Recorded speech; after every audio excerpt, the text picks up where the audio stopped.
오늘 말씀 제목은요,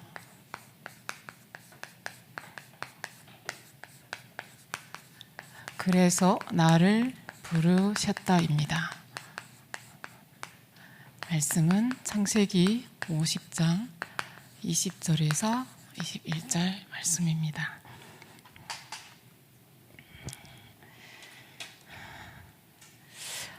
저는 임마누엘 서울교회 북한 선교부를 담당하고 있고요. 또 다른 사역으로는 선안 건역에 이기문 목사님이 담당하고 계시는 34 교구를 심부름하고 있습니다. 제가 2014년도에 교회를 출석하기 시작했는데요. 그때부터 북한 선교부에 참여하기 시작했고 2018년부터 현재까지 담당 교육자로 지금 심부름하고 있습니다. 하나님의 은혜로 오직 복음만 말하는 교회, 오직 복음만 말하는 전도자, 또 우리 교회의 배경과 또 부서의 실제적인 기도와 헌신으로 여기까지 오게 하신 하나님 은혜에 감사드립니다. 메시지를 준비하면서요, 하나님께 기도했는데요, 설교자가 아닌 예배자로 서라 라는 마음을 주셨습니다. 오늘 저와 여러분들이 하나님 앞에 예배자로 이 자리에 오신 줄 믿습니다. 하나님께 모든 영광 돌려드립니다.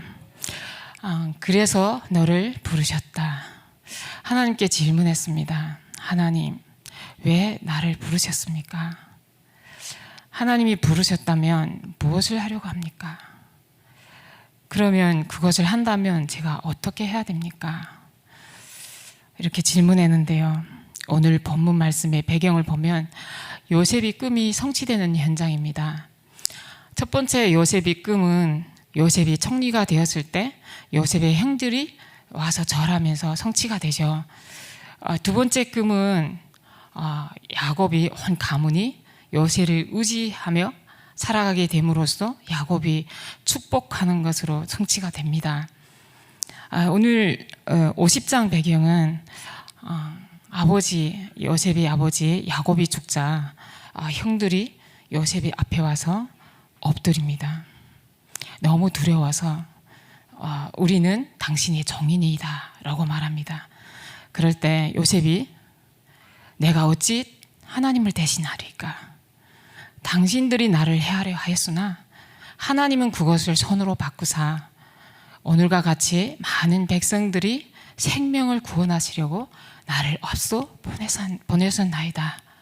내가 이제 당신들과 당신들의 자녀를 기르리이다 라고 간곡한 말로 위로합니다. 하나님의 역사는 오늘 이 말씀을 통해서 절대 주권 속에 전능자 하나님이 237 나라를 움직이고 계신다라는 것을 보게 됩니다. 우리가 237 나라 또 5천 종족을 살릴 언약을 붙잡고 우리 교회가 237 치유 서밋 시스템을 이루어 나가는 성취 속에 우리가 나아가고 있습니다. 237 선교, 237 나라 어떻게 살릴까요? 전도자 유광수 목사님께서는 보좌의 축복이어만 가능하다. 보좌의 축복이 나타나서 시공간 초월하여야만 가능하다라고 말씀하십니다. 그때 그렇게 될 때 237 나라에 빛을 비출 수 있다고 말합니다. 오늘 특별히 하나님이 은혜로 제가 여기에 섰는데요. 저를 보는 모든 사람들 또 아시는 분들은 북한 이런 단어를 빼놓을 수가 없겠죠. 또 절대로 벗길 수 없는 탈북자라는 단어도 되새겨 보게 될 겁니다. 그렇다면 북한은 우리에게 어떤 나라야 또 어떤 마음으로 와닿을까요? 왜 그렇게 우리의 마음을 아리고 쓰리게 할까요? 또 탈북자는 왜 생길까요? 우리가 오늘 이 시간 잠깐이라도 좀 질문해 보시면 좋겠습니다. 그래서 오늘 말씀을 통해서 하나님이 저와 여러분을 부르신 이유를 발견하는 시간 되시기 바랍니다. 성경에 보니까 40세 때 모세가 사람을 죽이게 되자 그 계기로 도망을 하게 되어 탈애굽하게 되는 모세가 나옵니다. 그 모세를 하나님이 80년 만에 호렙산에서 부르셔서 신을 벗게 하시고 다시 애굽 선교사로 또 세계 복음화를 이루는 그 내용이 출애굽기에 나옵니다. 지금 이 자리에는 모세처럼 하나님이 부르셔서 호렙산에서 신을 벗은 북한 선교사도 국내에는 있고요. 또 얼마 나온 지 안 되지만 새신자 성도님들, 오늘도 tuk송하신 특별한 탈북민들, 하나님 앞에 이제는 그리스도로 결론내고 내가 이제 하나님의 일을 위해서 무엇을 해야 될까? 이제는 우리가 복지 대상자가 아니라 복지하는 선교사, 우리가 먹을 것, 입을 것, 마실 것이 아니라 복음이 없는 곳이 지옥이구나.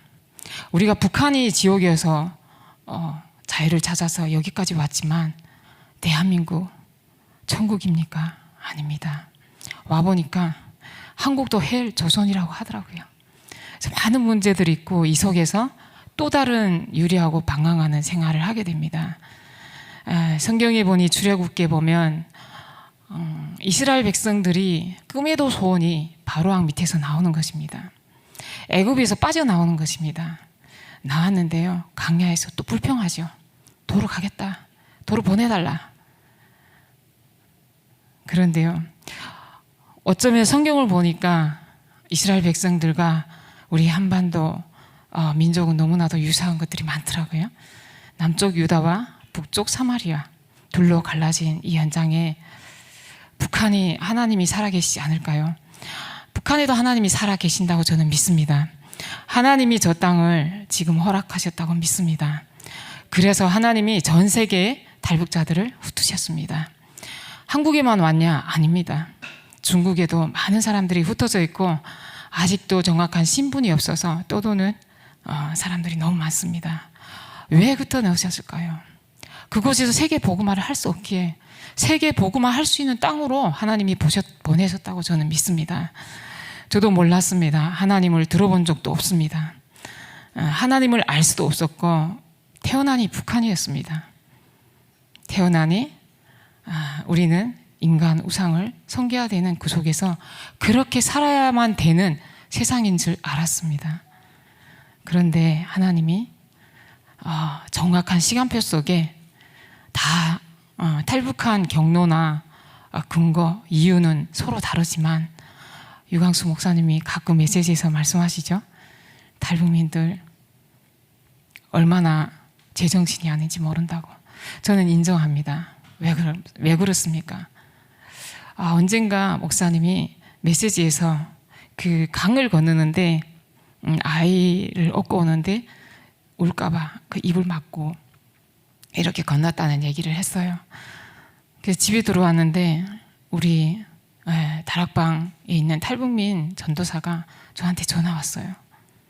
전사님, 목사님이 제가 오늘 오후에 어느 교회 가서 간증을 했는데요, 이 간증을 했거든요. 근데 목사님 이거 들으셨나요?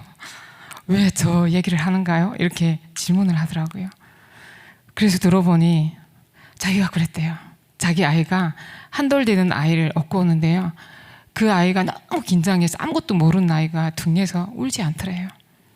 그렇게 하고 건너는데 그 아이는 생각 못하지만 그 위에 누나는 지금도 기억한대요, 그 상황을.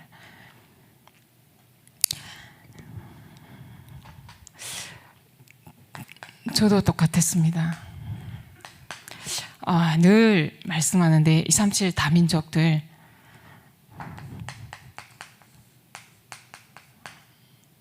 생존이라는 데 다 묶여 있습니다. 저도 그랬습니다. 제가 북한에서 탈출할 때 먹을 것, 입을 것, 마실 것이 이것만 해결되면 저희가 행복할 줄 알고 탈출했습니다. 탈출했는데요, 그 탈출한 곳이 중국이었습니다. 중국에 오니 자유가 없었어요. 신분이 없으니 나라 없는 서름 말하잖아요. 신분이 없으니, 자유가 없으니 항상 가슴을 조이고, 저는 많은 시간을 있지 않았는데요, 잠깐 있었는데요, 먹을 것, 입을 것, 마실 것이 해결되니 왜 행복하지 않을까? 그제야 제가 눈이 떠져가지고 다시 돌아보기 시작했습니다. 내 인생을 뒤를 돌아보니 내 건 아무것도 없는 거예요. 저 혼자뿐인 거예요. 그럼에도 자유도 없어요. 내가 왜 여기 왔지? 내 한 몸뚱이 하나 살려고? 이건 너무 아니지 않냐? 이건 아닌 것 같다. 땅을 쳤어요. 주변의 모든 탈북민들은 왜 그러냐고. 이만하면 살만하지 않냐? 왜 그렇게 힘들어하느냐? 나 이렇게 살기 쉽지 않다. 내 인생이 이렇게 가치 없는 인생이냐? 왜? 끊임없이 질문이 나오더라고요. 이것이 해결되면 행복할 줄 알고 이렇게 나왔는데요. 행복하지 않는 거예요. 저는 금방 이것을 해결하고 돌아가려고 했습니다. 돌아갈 수가 없었어요. 상황과 현실은 저를 돌아가게 못했습니다. 그래서 선택한 것이 한국이었습니다.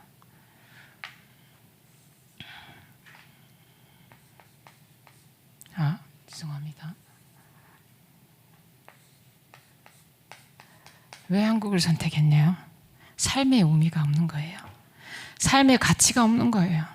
네, 이렇게 살 바에 그러면 여기도 못 나가고 이쪽으로 가보자.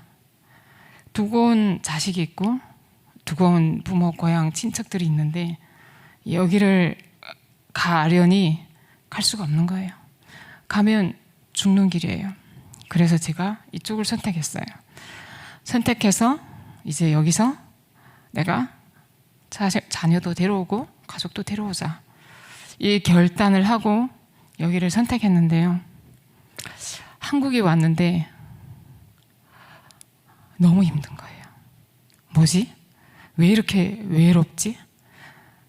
이런 비행기에서 어느 허공에 저를 뚝 떨궈 놓은 느낌?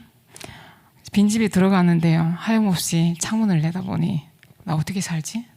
나 아무것도 없는데 여기서 어디로 가야 되고 어디로 가야 될지 난 어떻게 살아야 되지? 제 주머니에는 한국 돈 25만 원이 있었습니다. 저는 어떻게 오는지도 모르고 그냥 왔는데요. 나오는 날로 브로커가 와서 브로커비로 다 300만 원을 가지고 나온 돈에서 250만 원을 가져갔어요. 그래서 25만 원을 가지고 어떻게 살아야 될지 잠이 안 오더라고요. 그때부터 너무 외로워서 계속 울었어요. 밤 3시까지 잠을 못 자고 자유를 찾아오면 행복할 줄 알았는데 왜 행복하지 않지? 이건 또 뭐지? 그래서 제 삶의 의미가 없어서 무엇을 선택했냐? 이 상황과 현실을 피하고 싶어서 선택한 것이 또 다른 결혼이었습니다. 그렇게 성경을 보니까 흑암, 혼돈, 공허, 흑암에 덮여있는 그 땅에 절대 생존을 할 수 없는 것은 하나님을 떠났기 때문입니다. 이것을 발견하게 되었어요. 자유가, 육신적인 자유는 찾아왔지만 진짜 그리스도의 자유를 몰랐기 때문에 그 속에도 행복하지 않았던 거예요.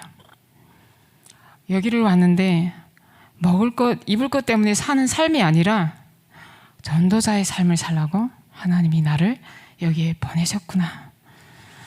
그래서 이게 운명이었구나.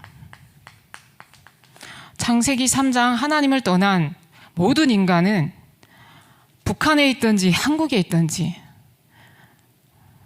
미국을 가든지 독일로 가든지 어디로 가든지 그 운명과 사주팔자는 따라다닌다는 사실을 조금씩 깨닫게 되었습니다. 제일 처음에 들은 메시지가요, 2014년도 원다 메시지였어요. 그 메시지를, 그 수준 높은 메시지를 듣는데 제가 알아듣더라고요. 복음을 듣자마자 그때부터 제 귀에는 이어폰이 늘 걸려 있었어요. 너무 귀가 아파서 병원에 간 적도 있었어요. 안주 나서나 제 귀에는 늘 이어폰이 걸려 있었고요. 교회는 안 나왔는데 혼자서 무릎 꿇고 예배 드리기도 하고요. 성경을 계속 읽고 있고요. 그렇게 양육받는 가정에 이런 삶을 살고 있었습니다. 그런데 오늘 요셉을 보니까요, 요셉의 형들은 먹을 것 때문에, 입을 것 때문에 걱정하는데요,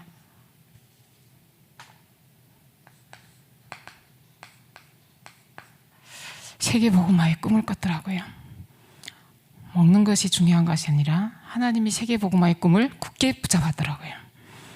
그리고 창세기 39장 1절에 6절에 하나님의 참 자유는 하나님과 함께하는 비밀을 누려서 형통한 자가 되게 하셨더라고요. 창세기 45장 1절에서 5절을 보니까 하나님이 이 세계복음화의 언약으로 언약과 비전을 주셔서 이 삶의 의미를 누릴 수 있도록, 저에게도 똑같이 흑암과 혼돈과 공허성에 있던 나에게 뭔가 채워지지 않은 이 공허함이 첫 번째 언약으로 이것이 붙잡혀졌습니다. 그래서 최근에 세계 선교대회를 통해서 이 말씀이 또 선포되면서 저에게 두 번째로 확실하게 언약으로 잡혀졌습니다. 그래서 오늘 이 말씀을 붙잡고 왔습니다.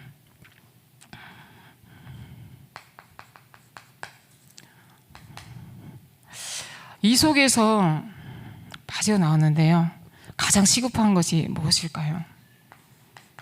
영적 출애굽입니다.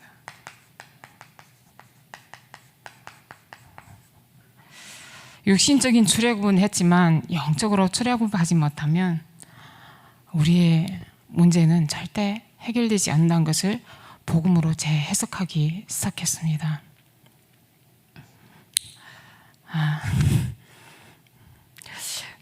뭔지 느낌이 듭니까? 제가 두만강을 건널 때 모습인데요, 제 일행이 7명이었어요.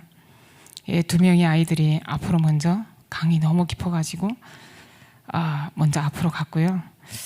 저희가 건너도 괜찮다라는 신호를 받고 5명이 이렇게 건넜어요. 이렇게 제가 선택해서 이렇게 탈출을 한 것 같지만 성경을 보니까 하나님이 저 땅에 생명을 구원하시려고 나를 앞서 보냈다라는 사실이 믿어지기 시작했어요. 그래서 육신적인 출애굽이 아니라 영적인 출애굽이 가장 시급하구나. 이제 하나님이 오늘 이번 주 강단을 통해서 3가지 기적의 시간표 말씀하셨죠. 저와 여러분에게 이런 기적의 시간표가 다 있는 줄 믿습니다. 그래서 오늘 대표 기도를 하신 분이 탈북민인데요, 이분은 특별히 북한에서 러시아의 노동자로 갔다가 거기서 하나님의 기적 같은 은혜로 이 다락방 말씀을 선교사님을 통해서 듣게 되었어요. 그래서 사실 이제 좀 있으면 집으로 돌아가야 되는데요, 이 말씀을 듣고 나서 한국을 선택한 것입니다. 그래서 금방 한국에 들어갈 줄 알고 난민 수용소로 갔는데요, 내일 모레 2, 3일이면 간다고 생각했던 그 탈출이 2년을 걸렸습니다. 여러분 생각해 보십시오. 2년 동안 한국으로 가려고 거기에 갇혀 있다고 생각해 보세요. 얼마나 힘들었겠습니까? 근데 하나님이 그 속에서 임마누엘 교회 메시지를 계속 듣게 하신 거예요. 유광수 목사님의 메시지를 집중해서 전에도 없었고 후에도 없을 그 시간표를 주신 거예요. 그 속에서 말씀을 들으면서 계속 기다리고 있는데요, 한국으로 입국하기 전에 독일로 가게 됐대요. 그런데 신기하게 그 다음날을 바꾸셔가지고 한국으로 오게 된 거예요. 하나님이 첫 번째 기적이 일어난 거죠. 그래서 거기서 가장 첫 번째 기도 제목이고 영원한 기도 제목이 뭐였냐면요, 내가 언제면 저 임마누엘 서울교회 앉아서 예배를 드려볼까. 너무 소원이었대요. 한 번만이라도 저기 가서 예배를 드리는 것이 가장 소원이었대요. 그래서 여기로 하나님이 보내셨고요. 그래서 오늘 이렇게 기도를 해주셨는데요. 탈북민들은 여러 가지 종류가 있습니다. 그것들은 다 인터넷을 통해서 또 이슈를 통해서 많이 들었을 것입니다. 그래서 이분들에게 가장 처음에 해야 될 것은 다른 것이 없습니다. 인간의 힘으로는 절대 해결할 수 없는 사다리 문제를 완전히 해결하신 여자의 후손 예수 그리스도가 필요합니다. 그리스도가 각인되어야만 이들이 진정한 영적 출애굽이 되어집니다. 무엇을 숨겨져야 되냐? 어린 양의 피로 피 언약을 붙잡은 모세를 통해서 이스라엘 백성들을 출애굽시킨 것처럼 이들에게, 또 저와 여러분들에게 유월절의 어린 양의 피, 이 피 바르는 날 모든 저주와 재앙이 넘어갔다고 했습니다. 유월됐다고 했습니다. 오늘 이 시간이 그 시간인 줄 믿습니다. 우리는 절대 무능한데 하나님께서 임마누엘과 함께 하셔서 예수가 그리스도 되심을 우리에게 알게 하시고, 내 힘으로 내 능으로 절대 안 되는데 하나님이 참 왕으로, 참 선지자로, 참 제사장으로, 참 선지자로, 이것 때문에 내가 이렇게 살았구나. 내가 선택해서 여기 온 줄 알았는데 요한복음 15장 16절에 보니 네가 택한 것이 아니요 내가 너희를 택했다, 이렇게 부르셨고요. 그래서 보니까 이 언약이 깨달아지니 나에게도 그리스도가 필요하고 저 북한 땅에도 그리스도가 필요하구나. 제 마음이 뜨거워지기 시작했어요. 그래서 모든 것을 버리고 마태가 영원한 자기의 업이었던 생업을 버리고 그리스도를 따라갔던 것처럼 저에게 가장 첫 번째 준 것이 마태복음 4장 19절 말씀이었습니다. 너는 나를 따라오라. 내가 너희로 사람을 낚는 어부가 되게 하리라. 이 말씀이 처음에는 믿어지지 않았어요. 복음을 받고 나서 교회에 와서 1년 동안 예배를 드리는데요, 하나님이 신학교를 선택하게 하고 이렇게 말씀을 붙잡게 해달라고 기도하는데요, 이 말씀을 주시더라고요. 말씀을 따라오라. 복음을 받고 구원을 받고 이것이 너무 감격스럽고 감동되고 했는데도요, 저에게는 여전히 먹을 것, 육신적인 것, 그것을 놓지 못하고 있었어요. 근데 하나님이 어느 날 이렇게 결단내게 하셨어요. 이렇게 결단내게 하시고 하나님이 말씀이 이때부터 편집되기 시작했는데요, 히브리서 4장 12절 말씀을 보니까 하나님의 말씀은 살아있고 운동력이 있어 좌우의 날선 그 어떤 검보다 더 예리하여 간절과 골수 및 우리의 마음과 생각을 판단한다고 말씀하고 있습니다. 내 생각, 내 기준으로 살아왔던 모든 틀린 것에서 빠져나와 말씀을 따라오라, 그리스도를 따라오라, 이 언약 붙잡고 저는 새로운 인생의 전환점을 시작했습니다. 두 번째로요, 영적 출애굽을 한 이들에게 무엇이 필요하나? 영적 치유가 필요합니다. 이렇게 저는 복음을 받고도 너무 힘들었어요. 왜 힘들었냐요? 강야에 와보니 또 먹을 것, 마실 것, 낮에는 덥고 밤에는 춥고 또 새로운 문제들이 생겨서 방황하고 모세를 원망했던 것처럼 하나님 왜 나를 부르셨습니까? 나 빠져나가고 싶은데 너무 힘들다고.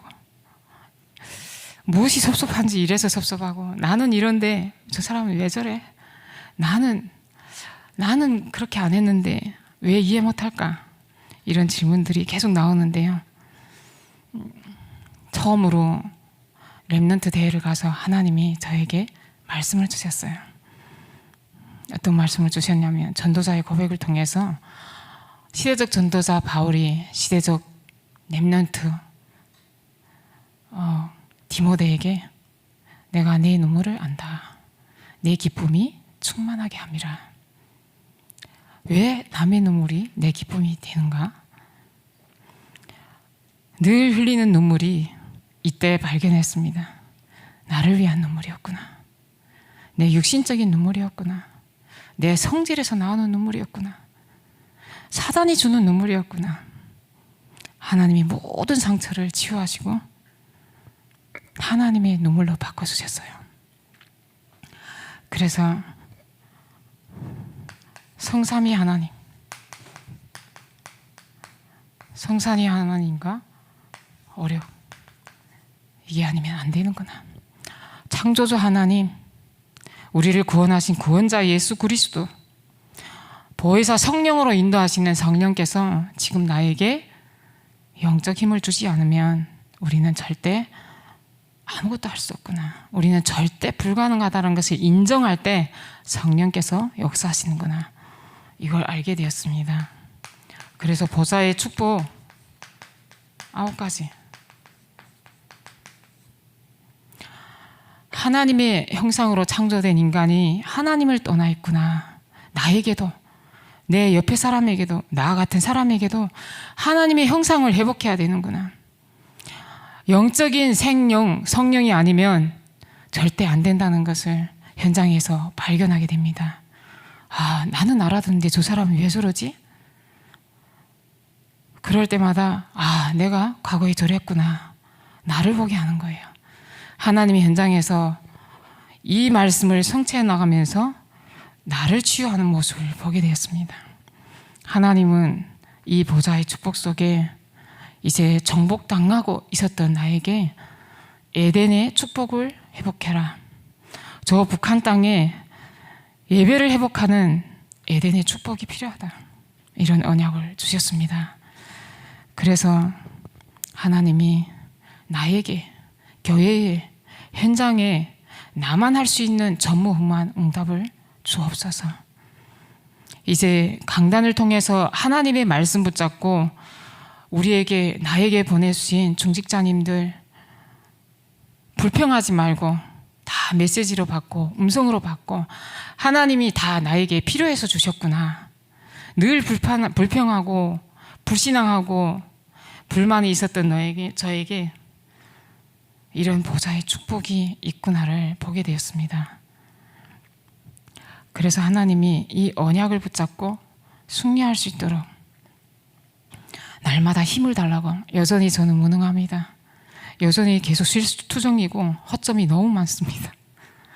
제가 너무 싫을 때도 많고요. 근데 하나님이 은혜로 저는 감사한 게요, 늘 하나님 빨리 깨닫게 하시더라고요.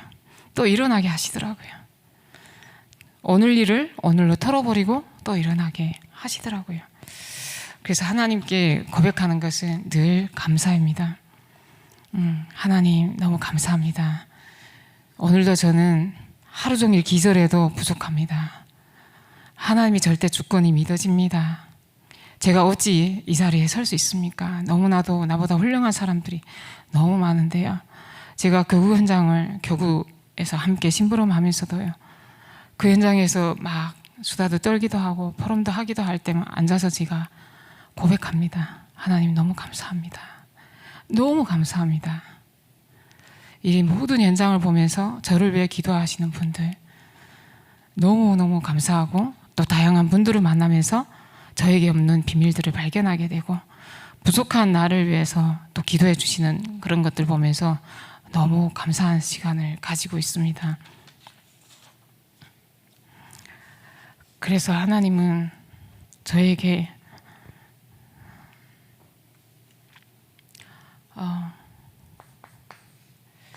디모데 후서 1장 4절 말씀을 주시면서 하나님의 눈물을 회복하게 하시고요, 이제 디모데 후서 2장 15절 말씀을 주셨어요.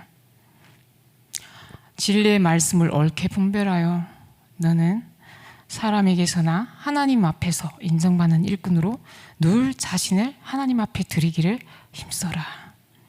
이런 말씀을 주셔서 이 언약 붙잡고 또 전도자의 길을 걷기 시작했습니다. 그래서 가장 시급한 것은 영적 출애굽이고요, 가장 중요한 것은 영적 치유더라고요. 그래서 삶 시대를 살리는 축복 속에 우리를 보냈었는데요. 오늘 대표기도 하신 그분이 부부가 있어요. 오늘 찬양 때 같이 섰는데요. 직업은 기자입니다. 1년 전에 저분을 만났는데요. 당시 천주교를 다녔어요. 근데 힘들 건데 제가 이랬어요. 그랬더니 그 말을 들은 그 부인이 쌍 뭐 이렇게 시옷을 하면서 저를 욕을 했더라고요. 그랬는데요. 어느 날 남편이 우리 영적 기도하자. 계속 뒤에서 기도만 하다가 영적 기도하자. 그래 하자. 이렇게 하고 교회를 억지로 이렇게 끌려오면서 영적 기도를 하는데요. 나는 죄인입니다. 나는 죄인입니다. 내가 왜 죄인이야? 고개를 바짝 들더니 내가 왜 죄인이냐? 나 죄인이 아니야. 그러더래요. 그래서 그런 게 있으니까 일단 기도하자 이렇게 하고 기도를 했다는 거예요. 그래서 그 후에 만남을 계속 시간표를 기다리다가 어느 날 식사를 같이 하자고 제가 얘기를 했습니다. 그래서 식사를 같이 하는 날에 그날에 또 기적이 일어났습니다. 예수 그리스도를 얘기했는데요. 이걸 왜 알려주지 않았냐고. 다 알려줬는데 알려주지 않았냐고. 처음 들었다고 이렇게 얘기를 하고 그날부터 양육이 시작됐고요. 지금은 어느 정도까지 섰느냐면 우리 회사의 주인은 하나님이다. 내 산업 현장이 하나님을 믿는 현장으로 바뀌게 해달라고 70제자 운동하게 해달라고 북한 선교부에 와서요. 전사님 제가 뭘 헌신할까요? 활동비 헌신할까요? 또 한 분은 저 마음대로 쓰세요. 저 헌신하세요. 저 웃는 분입니다. 웃고 계시는 분입니다. 저 마음대로 갖다 쓰세요. 저 오늘 툭송을 이렇게 와주셨는데요. 제가 힘이 되라고 이렇게 다 달려와서 툭송도 해주시고 이제는 정말 옛날에 우리가 생각하던 탈북자가 아니라 또 다른 사람들을 도울 수 있는 전도자로 70제자로 하나님이 부르심에 너무 감사드립니다. 그래서 이분들이 이제 영적 서밋으로 설 건데요. 어떻게 영적 서밋으로 설까요? 뭘 해야 될까요? 저에게 오늘 저 기도하는데요. 메시지 준비하는데요. 과거에 안 되던 중인, 지금도 안 되고 있는 중인,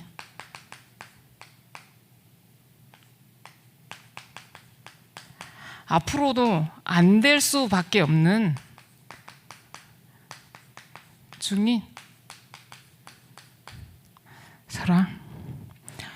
저는 너무 무능하거든요. 제가 볼 때 아무것도 되는 것도 없어요. 근데 하나님은 아무것도 하지 말라고 해요, 저한테. 제가 뭘 하려고 하면 힘 빼라고 그러고, 또 불쑥불쑥 올라오는 인본주의 생각할 때마다 나는 진짜 안 되는 존재구나. 이렇게 하나님은 그리스도가 아니면 안 되는 중인, 전도와 선교를 위해서 하나님 나라 일을 위해서 우리를 부르셨는데 그 일을 나 혼자 힘으로는 절대 할 수 없는, 아직도 안 되고 있는 중인, 앞으로도 마가다락방의 언양을 성취하는 그 길 속에 가야 되는데 안 될 수밖에 없는 중인으로 나를 부르셔서 사도행전 1장 8절에 부터 14절에 오직 해라. 24시간 사단이 오직 하기 때문에 오직 하지 않으면 안 된다. 한 마음으로 기도해라. 그래야 2장 1절 47절 언약이 성취된다라는 말씀을 주셨어요. 그래서 우리의 마지막 사역은 결론입니다. 작년에 다민족 선교대회를 통해서요, 하나님이 237의 길을 만드셨는데 그 길이 TCK다라고 말씀하셨어요. TCK를 통해서 성경에 보니까 하나님은 세계복음화를 이루셨다고 말씀하십니다. 탈북민 전도, 북한 선교 어떻게 해야 될까요? TCK도 중요하지만 진짜 복음 가진 TCK 제자가 필요합니다. 이제 우리 마사형은 TCK를 찾고 세우고 파송하는 일이 우리의 마지막 사역입니다. 이들을 어떻게 해야 되냐? 모든 상처를 장점으로 바꿔주는 사역을 해야 됩니다. 이들이 상처가 장점이 될 수 있도록. 저는 가끔 생각하는데요. 장점이 뭘까? 죽음을 각오한 게 장점이더라고요. 그 죽음을 각오하고 생을 걸었던 거기에 복음만 딱 넣으면 어떤 것도 상관없다. 무서울 것 없다. 이것이 장점이 될 수 있습니다. 이들에게 필요한 이 장점을 찾아줄 수 있는 플랫폼이 필요합니다. 두 번째로요. 하나님은 빛의 파수망대가 되라고 하는데요. 어떻게? 이들을 치유할 수 있는 나, 하나님이 만드신 나를 찾아내고 하나님이 주신 나의 것을 찾아내야 되고 하나님이 원하시는 현장이 뭔지, 나의 현장이 뭔지 찾아줄 수 있는 파수망대, 이 역할로 이들이 빛을 발할 수 있도록 세워주는 것입니다. 세 번째로요. 이달은 제3의 문화권을 경험했기 때문이에요. 237 복음화의 주역입니다. 그래서 하나님은 오늘 본문 말씀을 통해서 악의 문화를 선으로 바꾸시는 세 가지 기적의 시간표를 주셔서 이제 당신들의 자녀를 기르라고 말씀하고 계십니다. 저에게 제 인생의 마지막 사역은 TCK 제자를 찾고 세우고 파송하는 일이라고 믿고 확신합니다. 요셉을 통해서 세계복음화를 이루신 하나님이 저와 여러분을 통해서 이 하나님의 역사를 이루어 나가실 줄 믿고 확신합니다. 요셉은 늘 고백이 하나님이 하셨다였습니다. 창세기 41장 16절에 보면 하나님이 하셨다라고 말씀하고 있습니다. 저와 여러분이 하나님이 하셨다라는 것에 증인이 되시길 바랍니다. 이 일 때문에 하나님이 부르셨습니다. 그래서 너를 부르셨다고 말씀하셨습니다. 어떻게 해요? 이 일을 하라고. 이제 우리는 이제 다 흩어져서 70제자, 70지역, 70종족, 70나라를 살리는 또 현장으로 가야 됩니다. 나를 살리는 축복 속으로 들어가시기 바랍니다. 올해 원단 메시지에서 언약 붙잡고 기도하면서 기다리면 하나님의 능력이 역사하신다고 말씀하셨습니다. 필요 없는 것 안 하고 언약 붙잡는 시간 되시기 바랍니다.